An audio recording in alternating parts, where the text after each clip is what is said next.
Marcus Sterling stood at the floor-to-ceiling windows of his penthouse office, watching the city sprawl beneath him like a glittering carpet of ambition and dreams.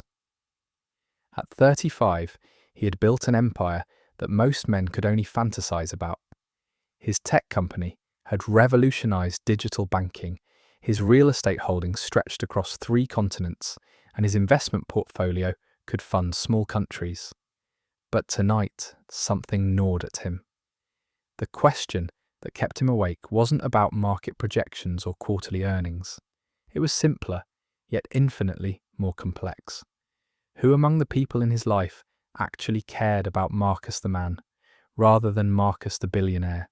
This thought had been haunting him for months, especially after his recent breakup with Sophia, a supermodel who had seemed genuinely interested in him until she discovered his true net worth. Then everything changed. The casual coffee dates became elaborate dinner requests at Michelin-starred restaurants. The simple walks in the park transformed into shopping sprees on Rodeo Drive. When he finally ended things, her parting words still echoed in his mind. "You'll never find anyone who loves you for you, Marcus. Your money is all anyone will ever see." Tonight, those words felt particularly sharp because tomorrow marked the 10-year anniversary of his friendship with Jake Morrison, the one person who had known him since before the billions, before the fame, before everything changed.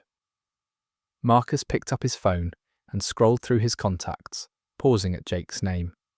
They had met in college, 2 broke students sharing instant noodles and dreaming of better days. Jake had been there through the late nights when Marcus was coding his first app, through the rejections from investors, through the small victories that eventually led to massive success. But lately, Marcus wondered if their friendship had evolved into something else entirely. The signs had been subtle at first. Jake's jokes about Marcus picking up the tab had become expectations. The casual requests for loans had grown larger and more frequent.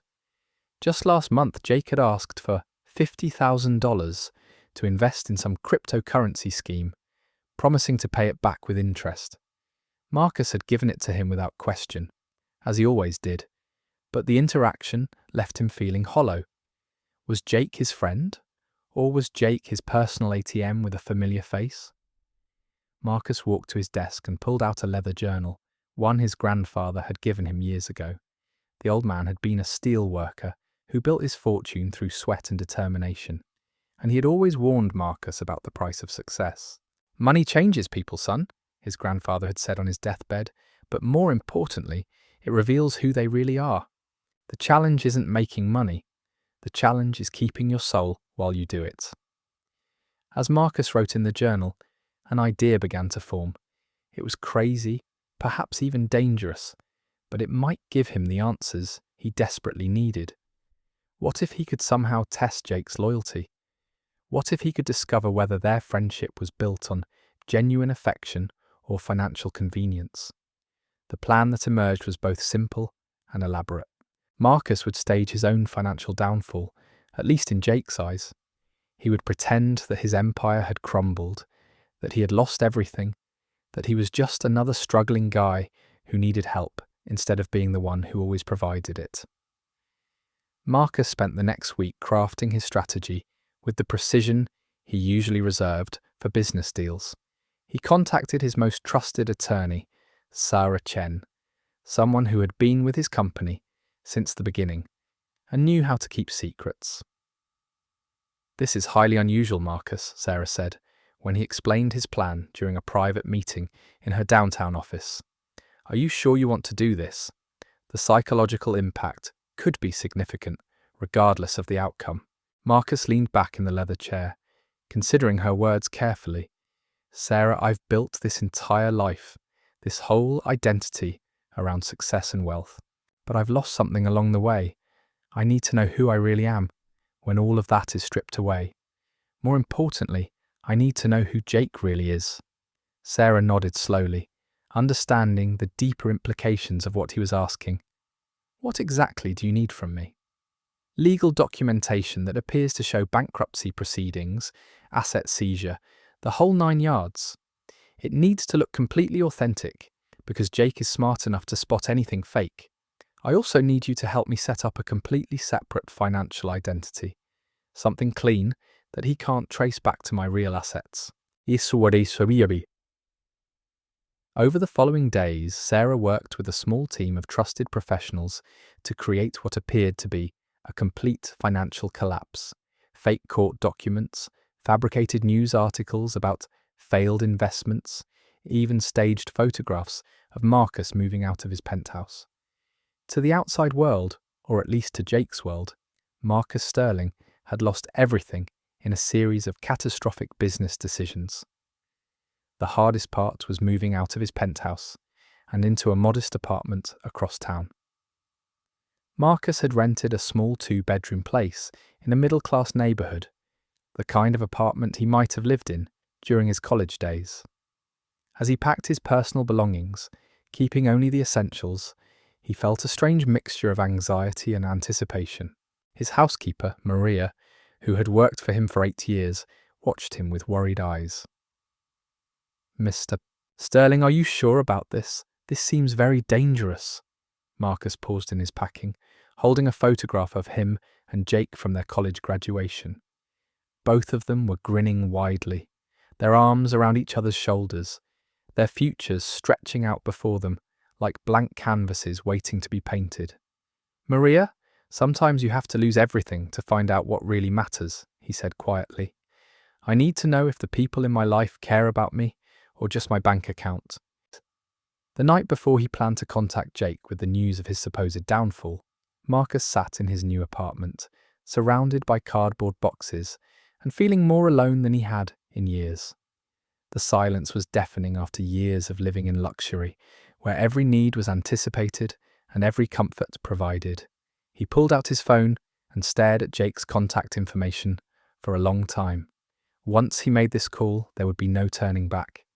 The test would begin, and he would finally learn the truth about their friendship.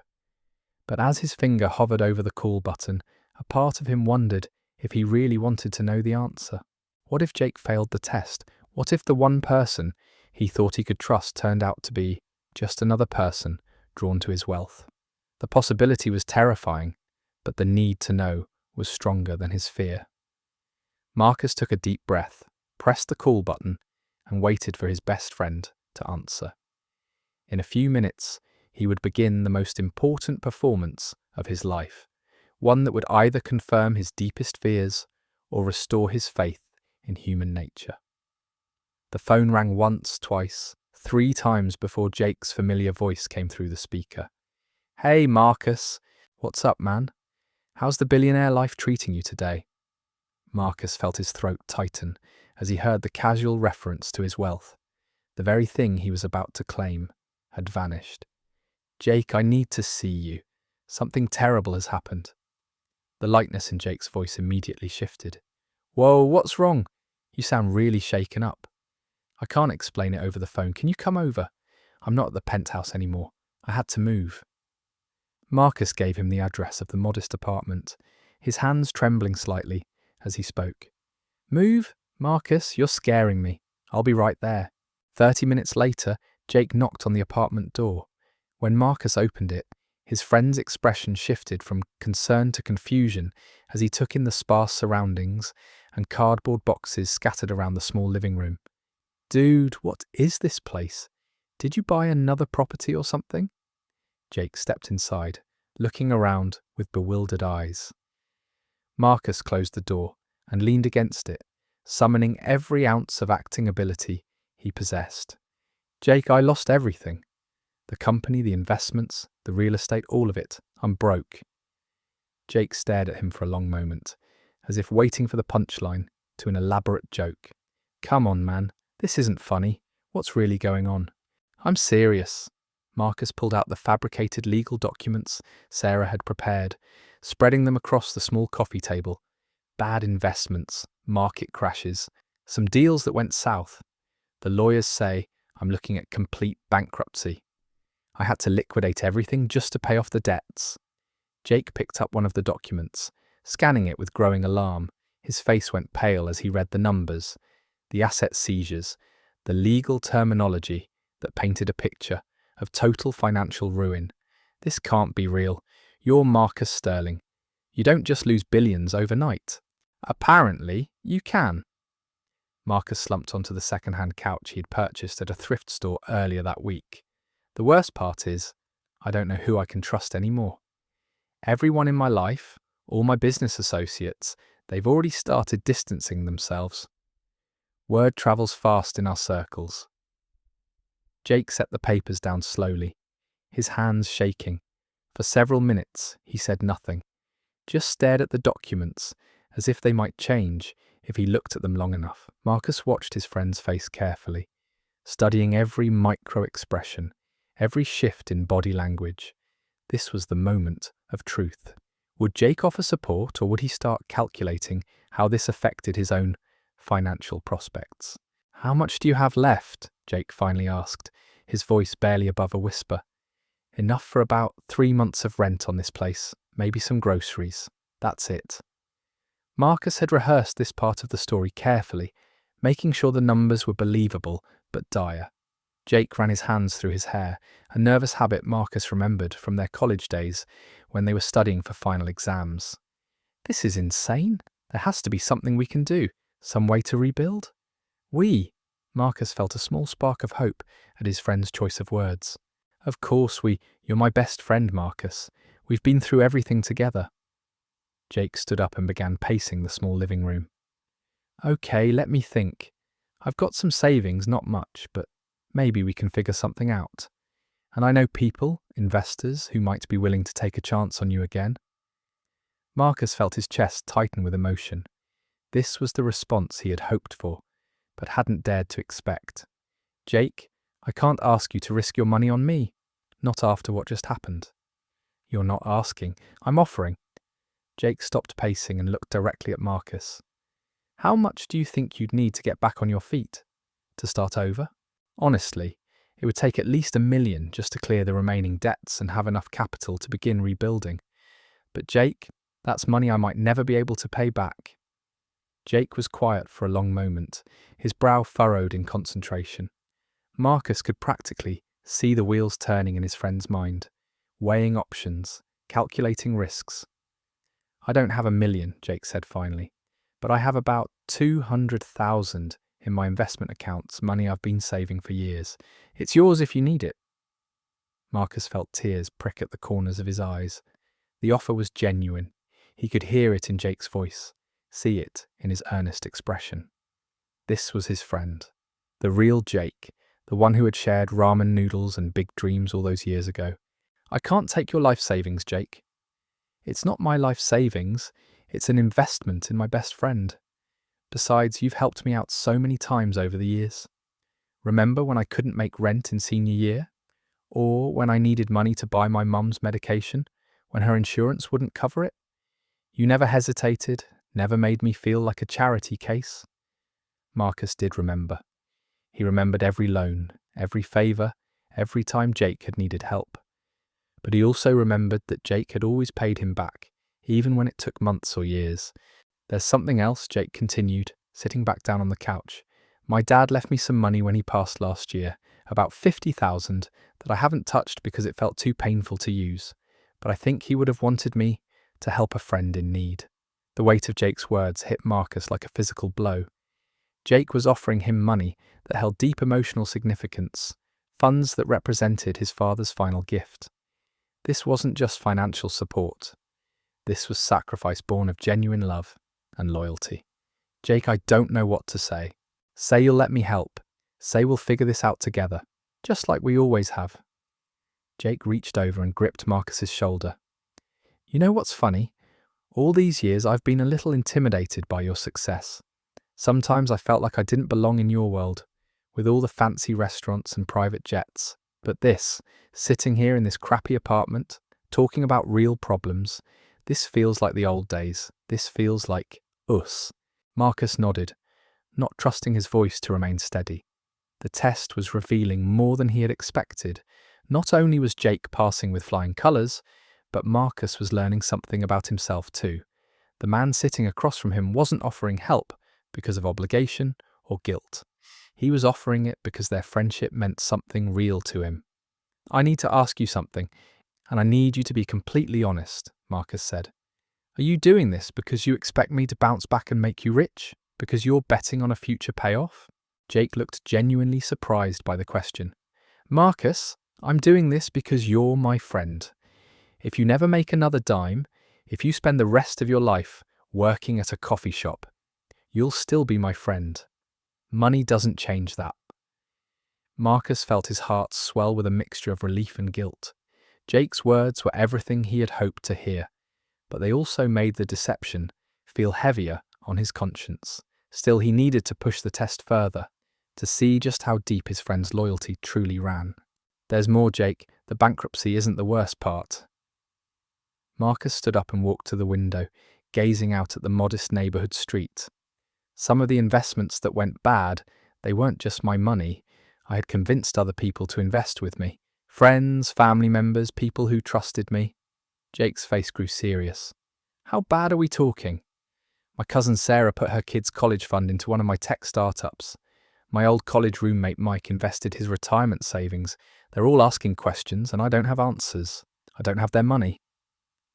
Marcus turned back to face Jake, watching carefully for any change in his friend's expression. Ah, Jesus, Marcus, that's heavy. Jake rubbed his temples, processing this new information.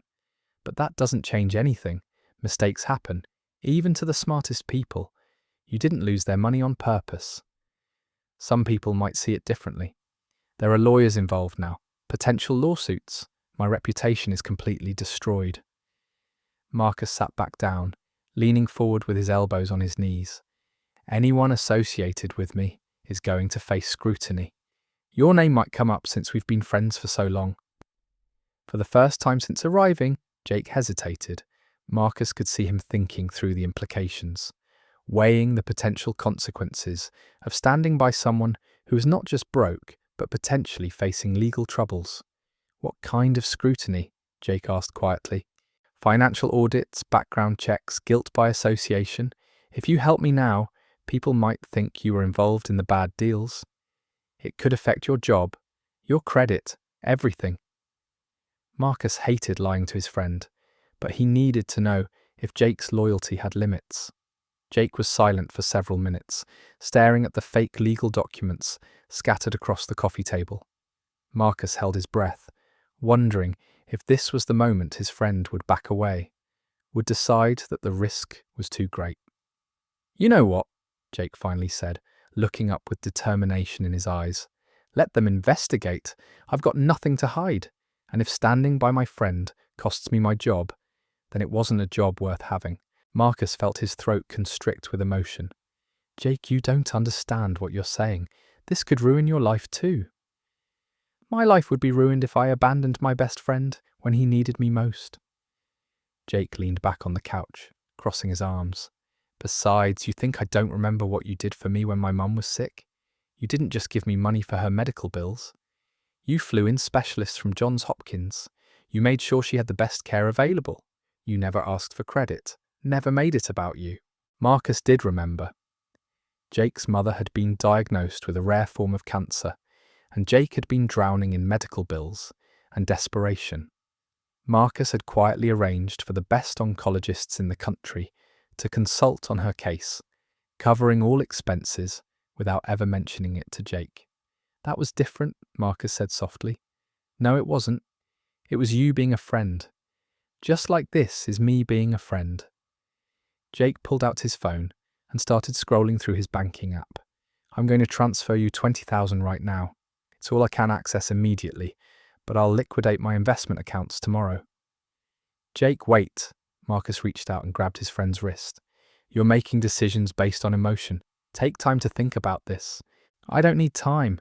You're my brother, Marcus, not by blood but by choice, and you don't abandon family. Jake pulled his arm free and continued working on his phone. What's your account number? Marcus rattled off the account information for the fake identity Sarah had helped him establish, his heart pounding as he watched Jake transfer $20,000 without a moment's hesitation. The money would go into an account that Marcus would eventually return to Jake, but his friend didn't know that. Done, Jake said, showing Marcus the confirmation screen. It should be in your account within the hour." Marcus stared at the screen, overwhelmed by the reality of what had just happened. Jake had given him $20,000 based on nothing more than trust and friendship. No contracts, no collateral, no guarantees. "I need some air," Marcus said, standing up abruptly. "Want to take a walk?" They left the apartment and walked through the quiet neighborhood streets. The area was a far cry from the upscale districts where Marcus usually spent his time. Modest houses lined the sidewalks, with small front yards and children's toys scattered on porches. It was the kind of neighborhood where people knew their neighbors and looked out for each other. "You know what's weird?" Jake said as they walked past a small playground where a few kids were playing on swings. "I always wondered if our friendship would survive if the roles were reversed. If I had been the one who made it big, and you were the one struggling." "What do you mean?" Marcus asked, though he suspected he knew where this was heading. "I used to worry that I was a charity case to you, that you kept me around because it made you feel good about yourself, having a regular guy friend who reminded you of your humble beginnings." Jake kicked a small stone down the sidewalk. "But sitting in that apartment tonight, seeing you vulnerable and scared, I realized that's not who you are.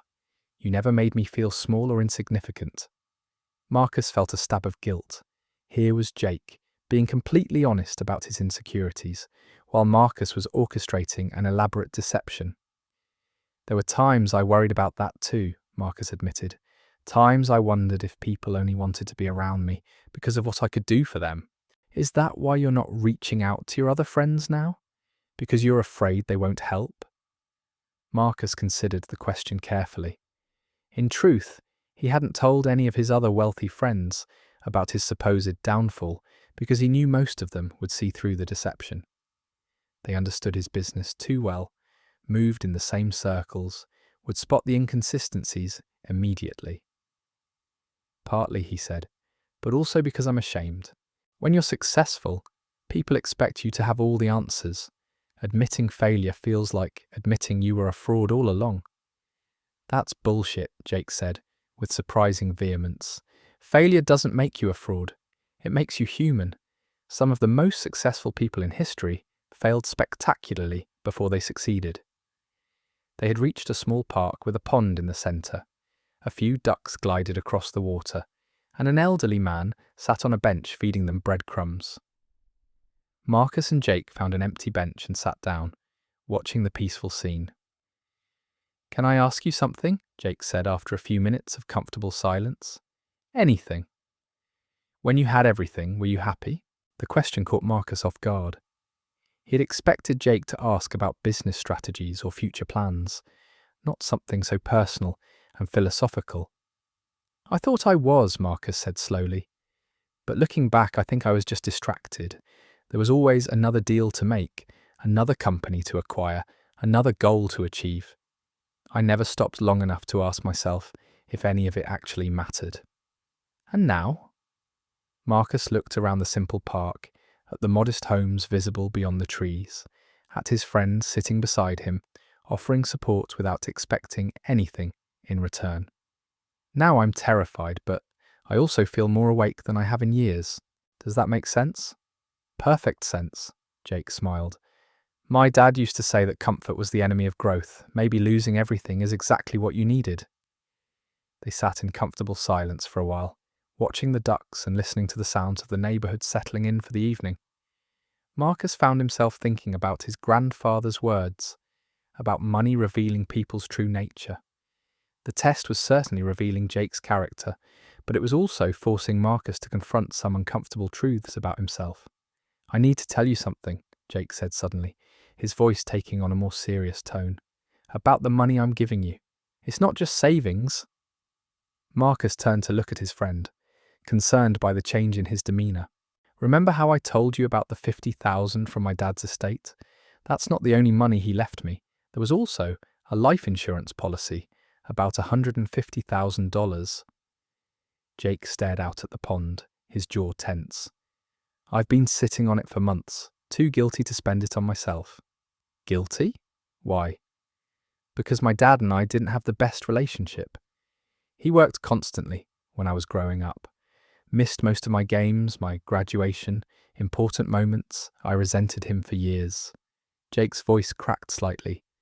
When he died, I realized I had wasted so much time being angry instead of trying to understand him. The money feels like blood money, you know? Like I'm profiting from a relationship I failed to fix. Marcus felt his chest tighten with emotion. This revelation added another layer to Jake's offer that made it even more profound. His friend wasn't just giving him savings, he was offering money that carried deep emotional baggage, funds that represented complicated grief and unresolved family issues. Jake, you can't give me that money. It means too much. That's exactly why I want to give it to you. Jake turned to face Marcus directly. My dad may not have been perfect, but he taught me about loyalty, about standing by the people you care about. Using his money to help my best friend feels like honoring his memory in a way that matters. Marcus had to look away, overwhelmed by the depth of his friend's sacrifice. The test had gone far beyond what he had originally planned. He had wanted to know if Jake cared about him or his money, but instead he was discovering the true depth of their friendship and the extent to which Jake was willing to sacrifice for him. There's something else, Jake continued. I've been thinking about what you said about not knowing who you can trust anymore. I get that. But Marcus, you've always been able to trust me. Even when we were broke college kids sharing pizza, even when you started making real money and I was still struggling, even now when you've lost everything. That hasn't changed. Marcus nodded, not trusting his voice to remain steady. The irony wasn't lost on him that Jake was proving his trustworthiness, while Marcus was actively deceiving him. I want to make you a promise, Jake said, standing up from the bench. No matter what happens next, no matter how bad things get, or how long it takes you to recover, I'm not going anywhere. We're going to figure this out together. As they walked back toward the apartment, Marcus wrestled with a growing sense of guilt. Jake had passed every test, exceeded every expectation, demonstrated loyalty that went far beyond anything Marcus had dared to hope for. The deception was becoming harder to maintain with each passing hour, especially as Jake continued to make increasingly significant sacrifices. But Marcus also knew that ending the test now would mean never fully understanding the complete picture. He needed to see how far Jake's loyalty would extend, what it would look like when the situation became truly desperate. Only then would he have the complete answer to his question about who Jake really was. When they returned to the apartment, Jake immediately got back on his phone, making calls to financial advisors and researching options for liquidating his investments quickly. I can have most of the money available by Thursday, Jake said, ending a call with his investment broker. And I've got a meeting tomorrow with a guy I know who specializes in helping people rebuild after financial disasters. He owes me a favor. Marcus watched his friend work tirelessly on his behalf, making call after call, pulling in favors, dedicating every ounce of energy to solving a problem that didn't actually exist. The guilt was becoming almost unbearable, but so was the profound gratitude for having a friend like Jake Morrison. The test was revealing exactly what Marcus had hoped to discover, but it was also forcing him to confront a question he hadn't anticipated.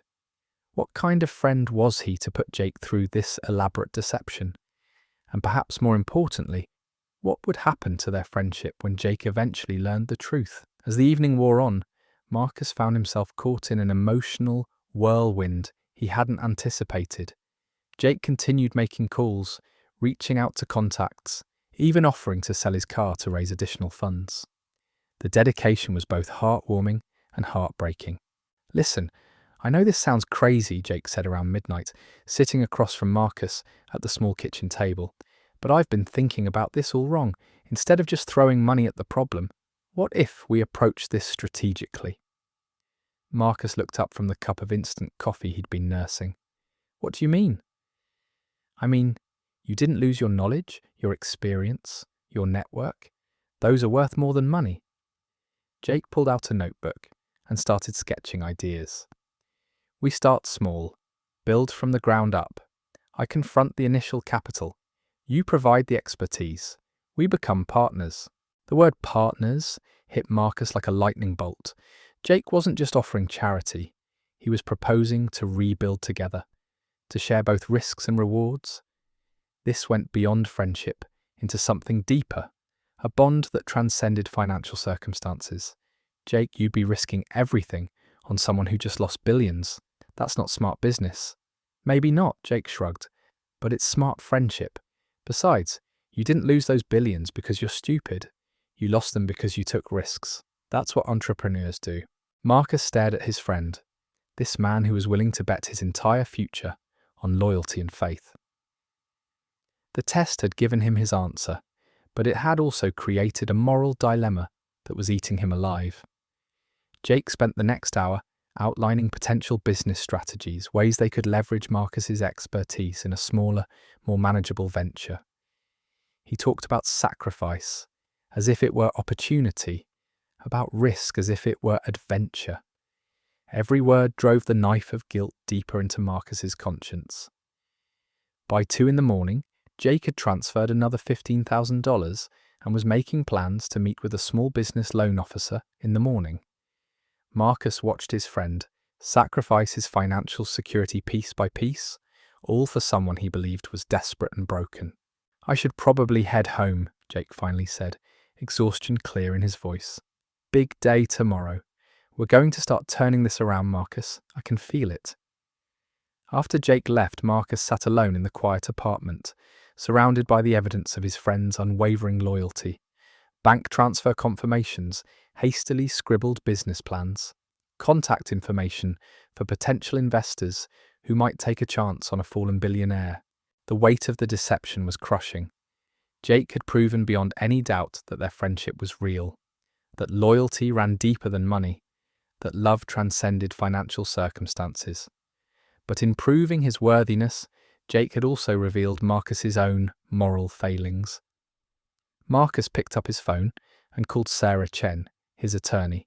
Despite the late hour, she answered immediately. "Marcus, how did it go?" "He passed, Sarah. He passed every test I could throw at him." Marcus's voice was heavy with emotion. "But I think I failed." "What do you mean?" "I mean, I've been testing the wrong person. Jake's loyalty was never in question. The question was whether I deserved it." Sarah was quiet for a moment. "Are you ready to end the test?" Marcus looked around the modest apartment, thinking about Jake's sacrifices, his unwavering support, his willingness to rebuild from nothing. "Yes, but I need to do this right. Jake deserves better than just a phone call revealing the truth." The next morning, Marcus called Jake and asked him to come over early. When his friend arrived, Marcus had prepared something special. Breakfast made from scratch, something he hadn't done since college. "Smells amazing in here," Jake said, settling at the small table. "You're in a better mood today." "I am," Marcus replied, serving eggs and bacon he'd learned to cook during his week of pretending to be broke. "Jake, I need to tell you something important." Jake's face grew serious. "Did something else happen? More bad news?" "No, not bad news. Actually, the opposite." Marcus sat down across from his friend, his heart pounding. "Jake, I haven't been honest with you." Confusion flickered across Jake's features. "What do you mean?" Marcus pulled out his real phone, the one connected to his actual accounts, and showed Jake his banking app. The screen displayed a balance that made Jake's eyes widen in shock. "I'm not broke, Jake. I never was. The bankruptcy, the legal troubles, all of it was fake."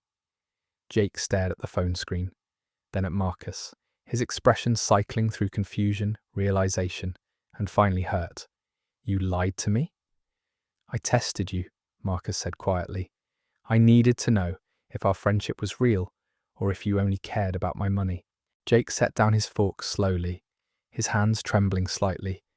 "You tested me. You made me worry about you, made me give you my savings, my father's insurance money, all to test me?" "Yes, and I'm sorry, but Jake, you have to understand." "No." Jake stood up abruptly, his chair scraping against the floor. "I don't have to understand anything. You played with my emotions, my finances, my trust. For what? To satisfy some paranoid fantasy?" Marcus felt panic rising in his chest. "Jake, please. You passed every test. You proved that our friendship is real, that you care about me as a person, not just my money." Of course I care about you. Jake's voice cracked with emotion. I've cared about you for 10 years. I didn't need to prove that to anyone, especially not to you. But people change when money gets involved. I've seen it happen. With other people, Marcus, not with me. When have I ever made you feel like I only wanted your money? When have I ever treated you differently because of your wealth? Marcus opened his mouth to respond, but realized he couldn't think of a single instance. Jake had always been the same person, whether they were broke college students or when Marcus became a billionaire. I was scared, Marcus said weakly. After Sophia, after seeing how people treated me differently, I needed to know who I could trust. So you decided to lie to your best friend instead of just talking to him? Jake grabbed his jacket from the back of the chair. You know what hurts the most? It's not the deception. It's that after 10 years of friendship, you still didn't know who I was. Jake headed for the door, then stopped and turned back. I want my money back, all of it, every penny I transferred to your fake account. Of course, I'll have it transferred immediately.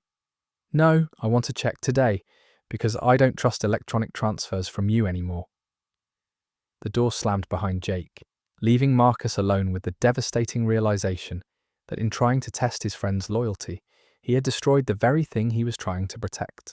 Over the next several days, Marcus tried calling, texting, even showing up at Jake's apartment, but his friend refused to see him. The money was returned within hours, along with a note that simply said, "Friendship isn't a test you pass or fail. It's a choice you make every day. You chose poorly." Isai, Marcus realized that his grandfather's warning about money revealing people's true nature had come full circle. The test hadn't revealed Jake's character. It had revealed his own. In his paranoia and fear, he had become the very thing he despised. Someone who valued money over human connection. A month later, Marcus sat in his real penthouse, surrounded by luxury, but feeling emptier than he had in the modest apartment. The material comfort meant nothing without genuine friendship to share it with. He picked up his pen and began writing a letter, knowing it might be his last chance to salvage the most important relationship in his life. He wrote about fear, about trust, about the loneliness that wealth could bring. He wrote about recognizing that Jake had always been loyal and that the test had been a reflection of Marcus's own insecurities rather than any doubt about Jake's character. Most importantly, he wrote an apology that came from the deepest part of his soul. 2 weeks later, Jake called. His voice was cold but not hostile. "I got your letter. Jake, I'm not ready to forgive you yet. Maybe I never will be. But I understand why you did it, even if I think it was wrong. I know it was wrong. I know I hurt you." "Yes, you did. But Marcus, here's what you need to understand. Real friendship isn't about tests or proof. It's about faith. It's about believing in someone even when you're scared, even when you're uncertain." Marcus nodded, even though Jake couldn't see him. "I know that now. I hope you do, because the next time you doubt someone who loves you, instead of testing them, try trusting them. It's scary, but it's what real relationships require." The call ended, but it wasn't goodbye. It was a beginning, a chance to rebuild their friendship on a foundation of honesty rather than deception. Marcus had learned the hardest lesson of his life, that the greatest wealth wasn't in his bank account, but in the people who chose to love him despite his flaws. And sometimes the most important test isn't the one you give others, but the one you give yourself.